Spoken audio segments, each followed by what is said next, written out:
Welcome to a Redhead Rewriting Reality, presented by multi-genre author Kimberly Sue Iverson, a place where stories are companion to life, where stories become a bridge that connect us all, and conversations feel like coming home. I am your host, Kimberly Sue Iverson, and today I'll be sharing with you a story that's close to my heart.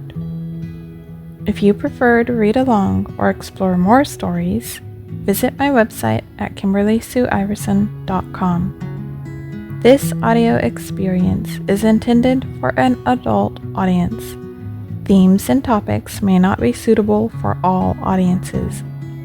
Listener and viewer discretion is advised. Now, get yourself comfy and make yourself at home as we explore today's tale. Giving Up on Self, Part 3 of 3 posts that I've been going into this. So last week I was discussing noticing my body starting to feel better, and even that being in this house and having such open space around me was beneficial, because not having to deal with tons of things is prickling the writing too. I'm not going to rush or push hard for anything. I'm forcing myself to start at the bottom and work my way up, just like long ago, which means relearning everything that I need to do, should do, and how to work with stuff. I even have to start at the ground up for face and hair care items, considering my needs now are far different at 44 than when I was in my 20s. I have been using a lot of the same products for both, but being in a different environment too has shifted needs about. I'm dealing with drier and thinner skin right now. Stress also took its toll since I couldn't tend to self in the past few years, and I noticed my hair getting thinner and breaking easier.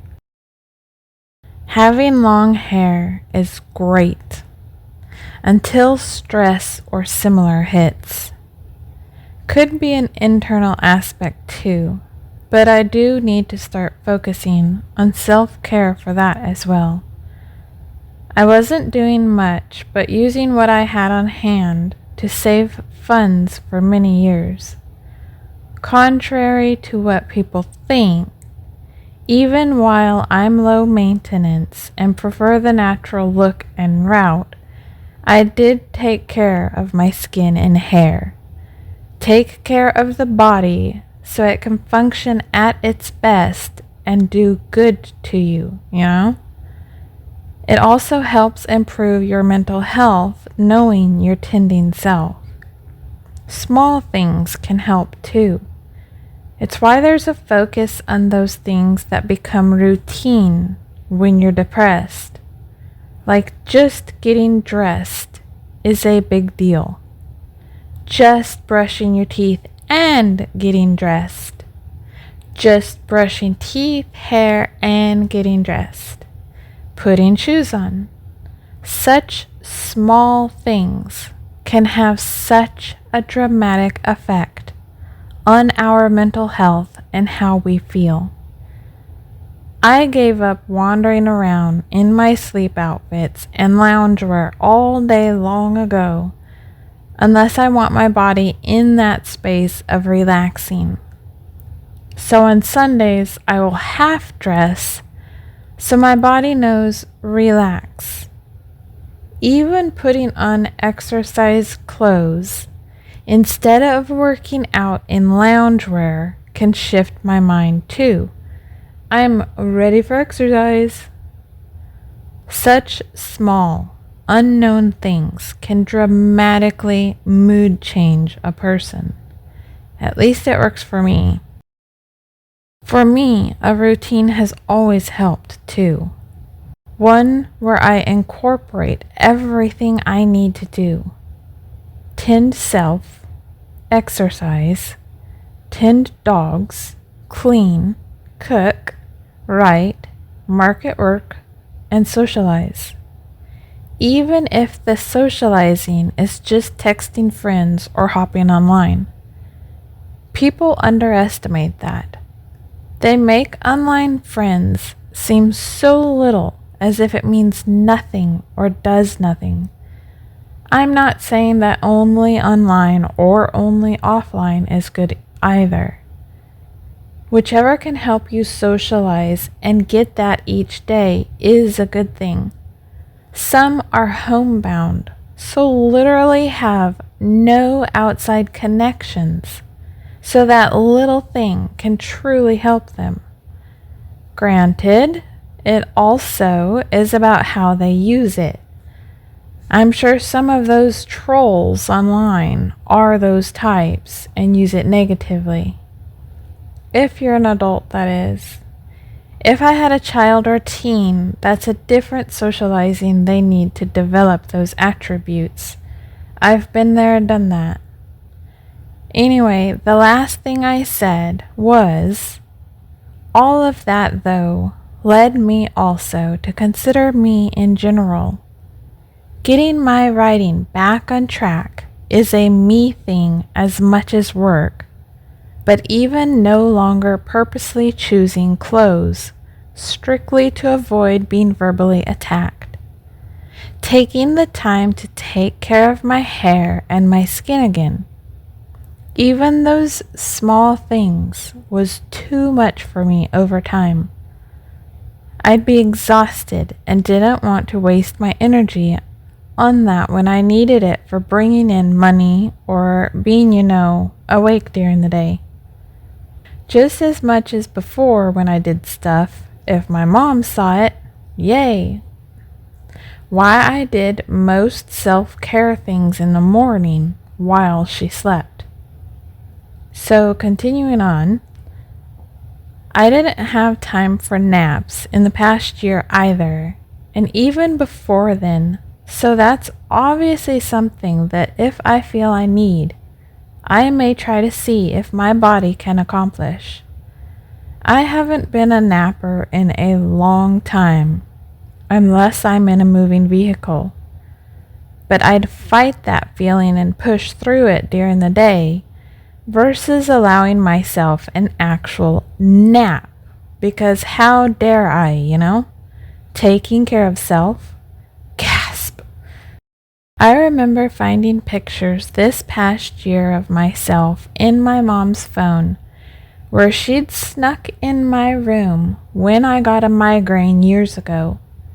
She snuck in to take photos. That's the level of privacy I wasn't allowed. I only left the door slightly open because I knew the dogs would want to come in there. My mom's main priority was criticizing me for not taking care of myself. The same thing I got criticized for being the opposite as well, if you noticed. She wanted to criticize me while I felt sick and nauseous with a migraine, then take photos. So I never felt safe and okay to take care of self unless utterly forced to, and even then I would try to hurry myself along to better so I could make dinner, take care of the dogs, and ensure I wasn't in bed long. Otherwise, my mom would use those as attacks too. I gave up on myself. Any focus on self. Anything to do with self, and I frankly don't want to anymore. Because I feel better when I do and enjoy it. It's high time I refocus on myself and listen to my body that is telling me it's ready to play again. It can handle something small, but also wants to. And I did do so. About 2 weeks ago, I decided to do a few things here and there. Casual, but working out related. Whether it just be trying to stretch out my muscles to see how well parts of me tolerated it. My neck is a bad area, so it was the first focus. Then I progressed to arms and shoulders as another bad arena. I'm happy to report that most of the time, I can actually lift my right arm, a huge problem as I explained before, above my shoulder height. I can also get down on the ground and back up. I look utterly ridiculous on how I can, but at least I can. And it doesn't destroy my knees to kneel on the floor for even just a few seconds. So I'm building that tolerance up more. Bending over was a struggle because I struggled to breathe, but I'm getting better about that too. I still don't risk bending fully down in a squat style bend. The knee muscles are still a little fickle and mean to me when I attempt to do that, but I'm able to at least bend the knee. So I'm using very tiny movements to strengthen that area. That's how I have to work and am able to. Small, tiny, incremental improvements. Not daily. Oh lordies, not daily. I cannot keep up with a solid routine yet. I work with my body and feel utterly icky that I don't have the stamina and energy to maintain that solid, steady schedule I used to work with. If I can at least get back to a steady schedule, that'd be fantastic. I also incorporated my smallest weight I have into my attempts. Oh, it just hit me as I typed this that some of my weights were left behind when my brother and I moved. I only recently had moved them downstairs to brother's room to get them out of my closet since I wasn't using them. I wanted them out of the way. There was a storage rack in his room where I stored workout things.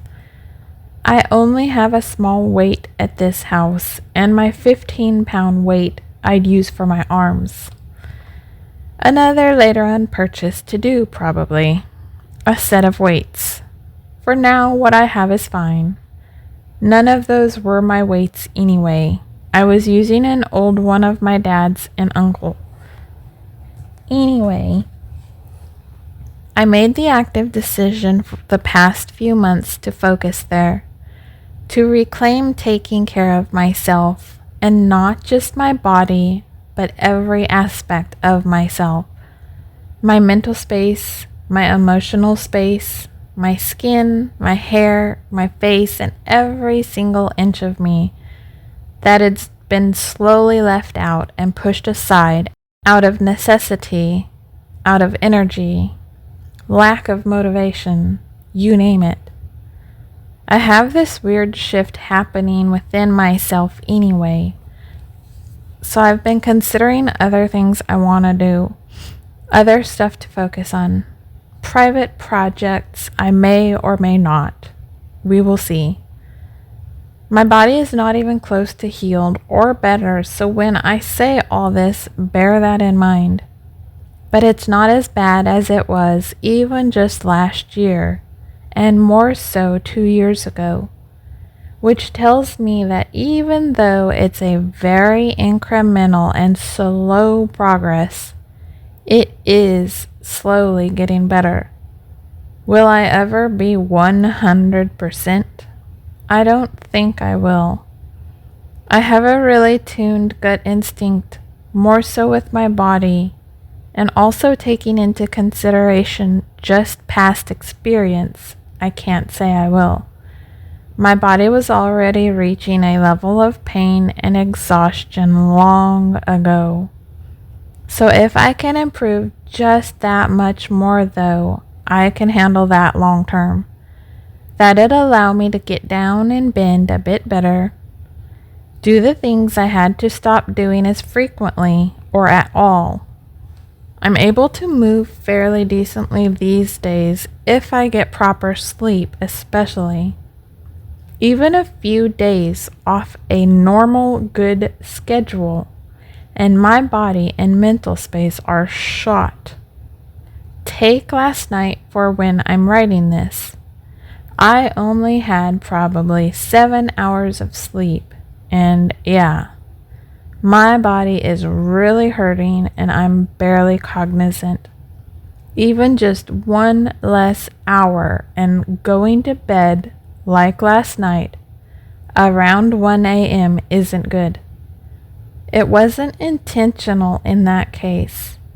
I don't have a consistent schedule, which means the dogs don't. So bedtime routines can be a bit longer than necessary. And them being 13 means they are not babies, so they have their own issues. Being older too, things will crop up for them that takes priority. Like with Lucy, we're noticing she can't hold it that long, so we're concerned her kidneys are acting up for her. I'm going to try to give her some apple cider vinegar to see if it's just something minor, but if not improved, she'll have to see the vet to see why. She should be able to hold it longer. She's not drinking excess water. We do have to schedule an appointment though, because she has something going on with one of her eyes, and it may need to get looked at. Looks like glaucoma, but different. She hasn't acted as if it's affecting her sight, but being 13 years old, better safe than sorry now that we can take her. I'm sure being out of that old house we were in will help too with the body issues I deal with. No longer in that damp environment or moldy space. Same for my brother and the dogs. Also having to deal with the issues that were always coming with that house. There was always stress that came along with being in that house. Even just minor things, like people mistaking us for the other house with the same number that was behind us. Just one of those things that's yet another piled on top of the other. I have no doubt that house contributed to a lot of my bodily issues. But now I'm going to work hard at getting my schedule back on track. It's just that since stuff has shifted, it also means figuring out a new schedule.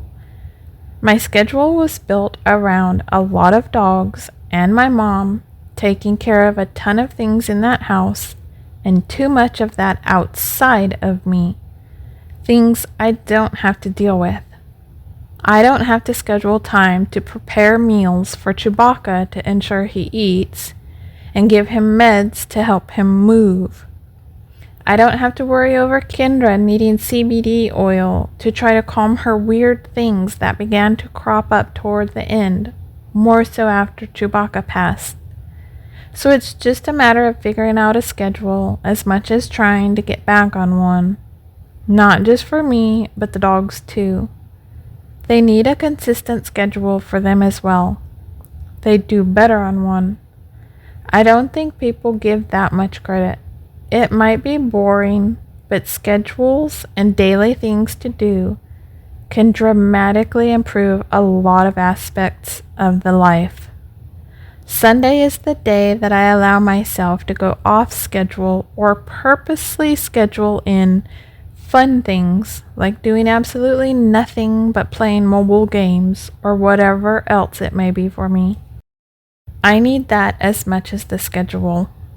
I have seen how going off schedule can affect my mental space though. It's a snowball effect. I need the sleep as that base level for all of it though, so I have to get that on track as I've said for a while. I'm not sure that I'll be able to commit to writing on the weekends, at least not the entire weekend. Sundays I try to now let my mind and body off the hook. No cleaning, no whatever. I did manage to get my writing opened and saved a new file through WPS Office for my latest writing project. So that one small step was accomplished. And out of nowhere, I kept thinking about this hair color I had from my mom. She'd just bought some within the past year of her passing, and I went, what many underestimate is how hair color can help hair, but also why not have some fun again? It's not extreme. My mom had a medium brown hair color, which is a shade lighter than my own, and mine pulls red since I'm naturally red, which means that to use this hair color, my hair would not be a solid brown, but a tinted reddish brown with that color. And it was. My brother thinks it's me wanting to hide the gray hair I have, and nah.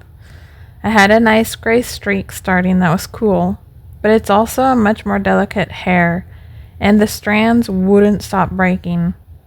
I'm doing things based on health for my hair too. It's why I stopped washing it more than once a week. From all the stress, my hair was starting to break and thin out too. So taking care of the waist-length hair is going to be a priority as well as other things. Also simply that I am not a child anymore, but I have no interest in being my age in terms of my body and other things. Just because I'm getting older doesn't mean I have to act and look like an 80-year-old. I've always looked young, so why let myself suddenly devolve? I got back on my glucosamine that had lapsed, but I am not noticing anything different, so I think I'm going to look up this collagen supplement I'd been using for a while and see if that affects my body different, since glucosamine doesn't seem to affect me the way it used to. And I have been off it for a while. I know it's not a matter of my body having grown used to it. By the way, when I say glucosamine supplement, be aware I am talking about one that has MSM and other things. I'm just using a shorthand name. I know that CBD oil does nothing for me except give me a side effect, so ew. I know that most vitamins and supplements don't do much. The collagen one I took, though, was also good for hair, skin, and nails, and that's why I also liked it back in the day.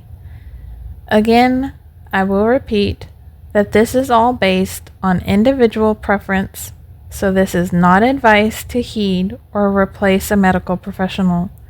Simply speaking on my own story, what I tried, use. It's funny how hard it is for me to find specific things to help me that others have found have helped them.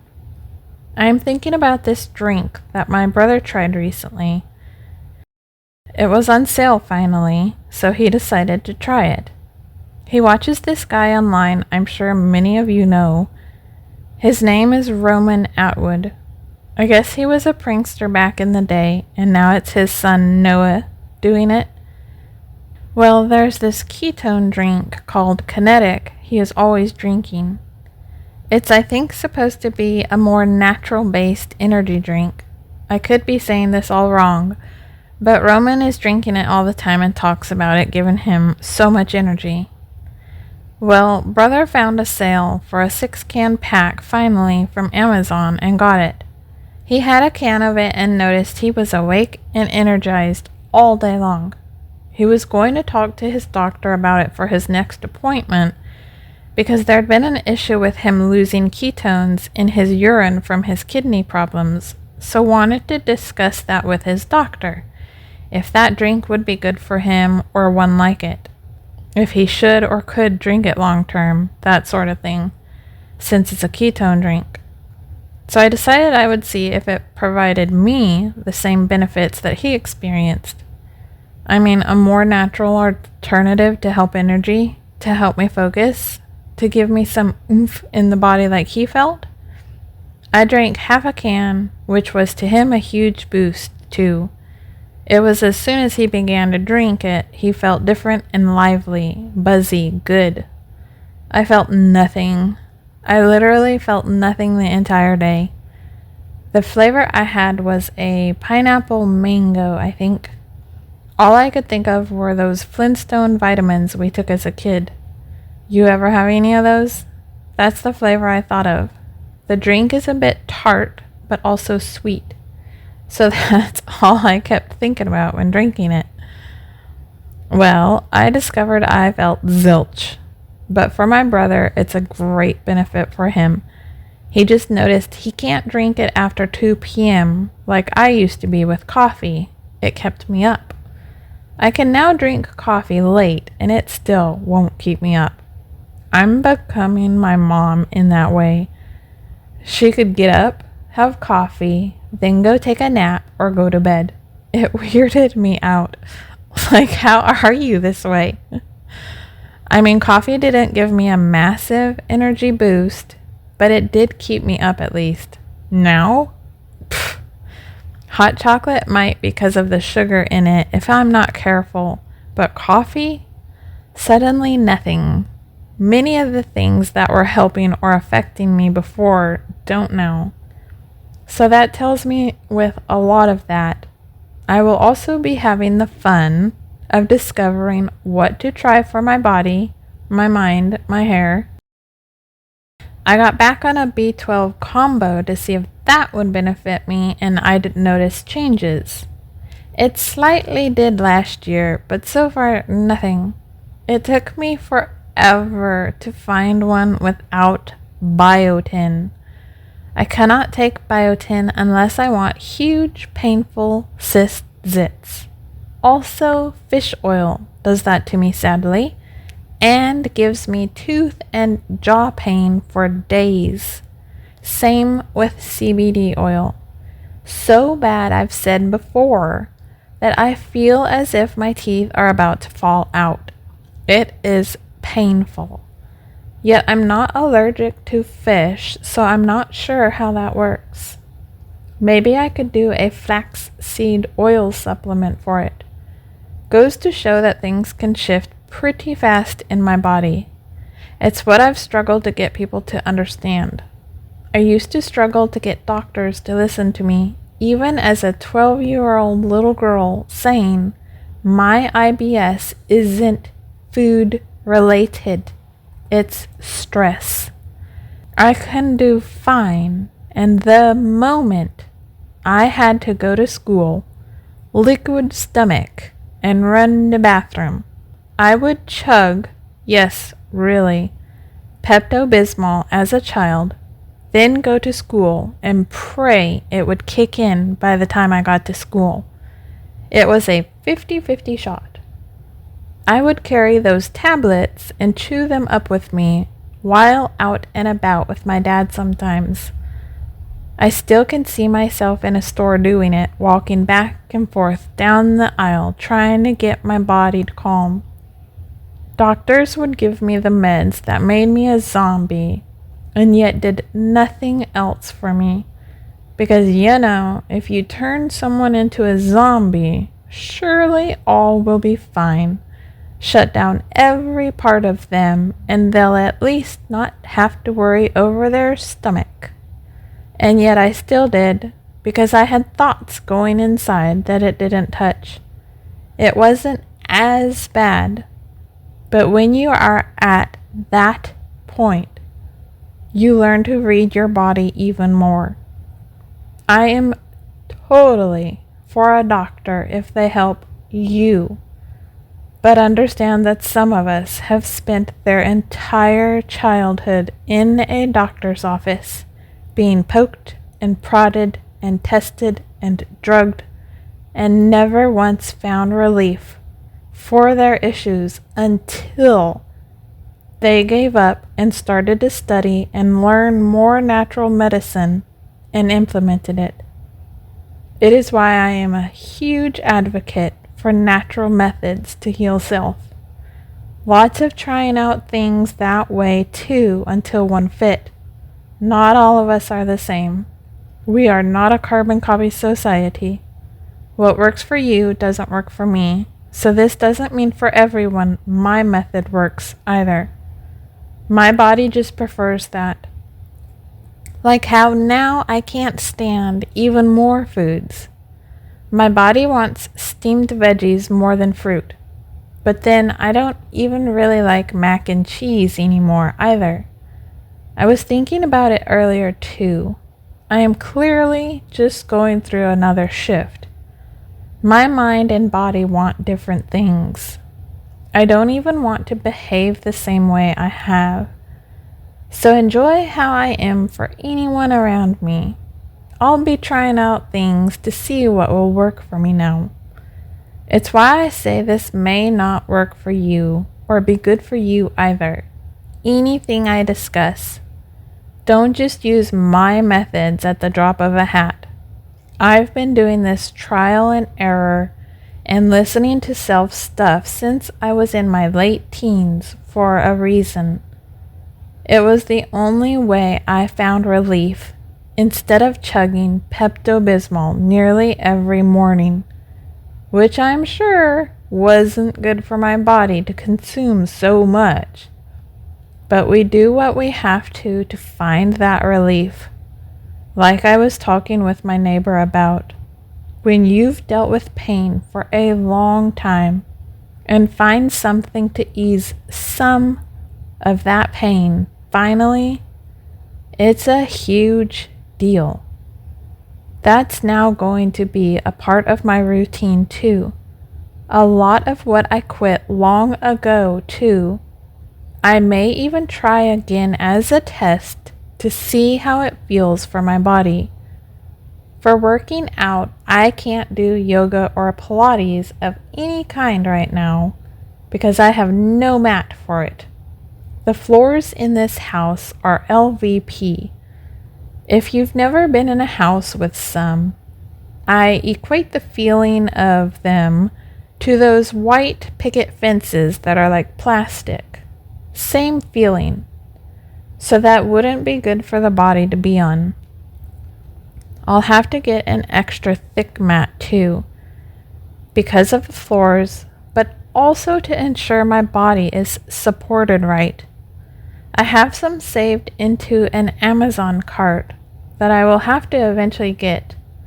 I'm not touching the money we got from the house, so until I get my income back going and increasing, I'm trying to avoid purchasing anything that isn't a necessity. Trying to work out on this floor wouldn't be a comfortable moment without a supportive mat. I won't push exercise either. I have to force myself to take the time to gradually bring in things over time so that I can judge the after effects of whatever I'm doing.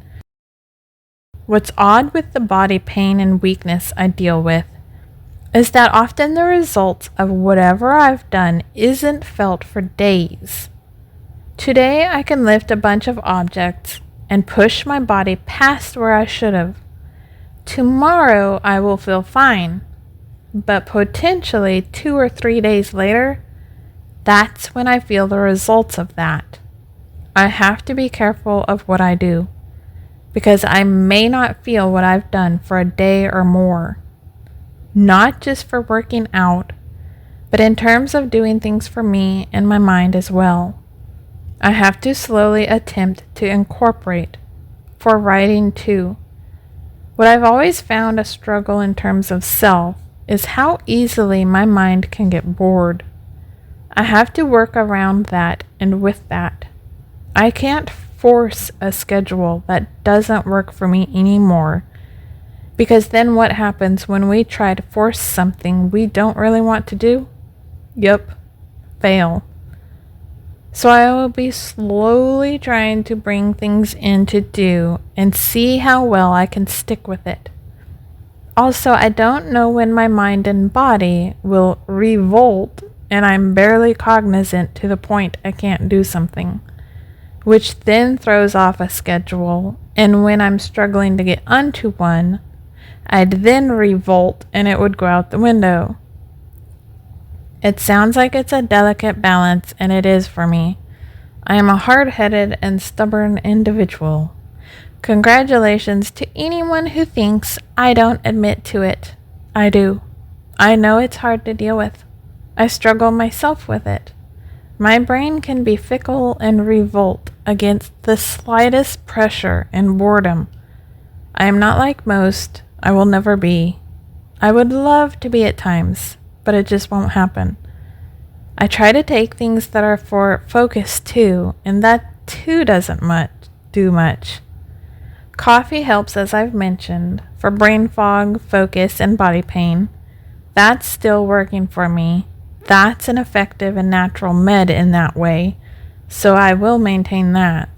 I don't drink a ton per day. I mostly drink water. I even started to make hot water at night to drink versus hot cocoa or hot tea because my body craves more warm and hot things. I've had a low tolerance for cold for years, and now it's even less. I don't enjoy popsicles, ice cream usually, ice cold water or milk. I just don't do icy cold. My internal as much as external has zero interest in cold. I can't even stand the icy hot medications for rubs. If it's AC or similar, no. My writing I keep debating being able to do on mobile, but I haven't got to trying it. I did get the files ready to work on. I want to try to get Guardians of the Void up for sale too, since, that's a bit simpler to do. It just requires me sitting down to format the book. Even the paperback is easy to format. I'm hoping that by the next post, I will be able to say that I have done either some writing or gotten Guardians of the Void up on ebook at the very least. We will see. More to come. Thank you for reading and subscribing, or listening in this case. I know how valuable your time is, so it means so much that you are here, and I'm beyond grateful you chose to spend this time with me. What are your thoughts? Engage with me and start a conversation. Just don't be rude about it. And as always, your shares are so incredibly appreciated. Share with anyone you think may enjoy this. Word of mouth is the best form of expanding the reach, so this reaches the eyes and ears of whoever may enjoy it. My donation link, if you'd like to support this and help keep it going, is ko-fi.com/Kimberly Sue Iverson. That's ko-fi.com/Kimberly Sue Iverson. Every little bit helps, so thank you for your generosity. Remember, apparition weavers, everyone is fighting battles inside nobody can see. Who are you willing to see today? And who are you willing to let see you today?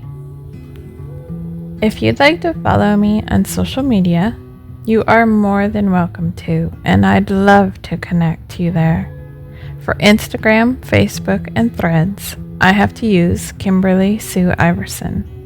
There is also a page for Redhead Rewriting Reality on Facebook, but for X, Twitter, Blue Sky, Telegram, and most other socials, you can find me under Kimber Bites. That's KIMBERBITES, which is what I normally use. Do you like Snapchat? Feel free to add me under Feisty Kitty. That's FEISTYKITTY. I had originally installed it for a friend, but have since just left it up. I usually try to use the same picture across the board, but you can always ensure you have the right person by checking my website link cave, which is KimberlySueIverson.com/linkcave. Want a chance for your story to be featured? Whether you're an author starting out, published and want a boost, have a tale of old to tell that has been passed down through family, or just want to share your own life experience, get in touch. Email stories2read@KimberlySueIverson.com. That's stories2read@KimberlySueIverson.com.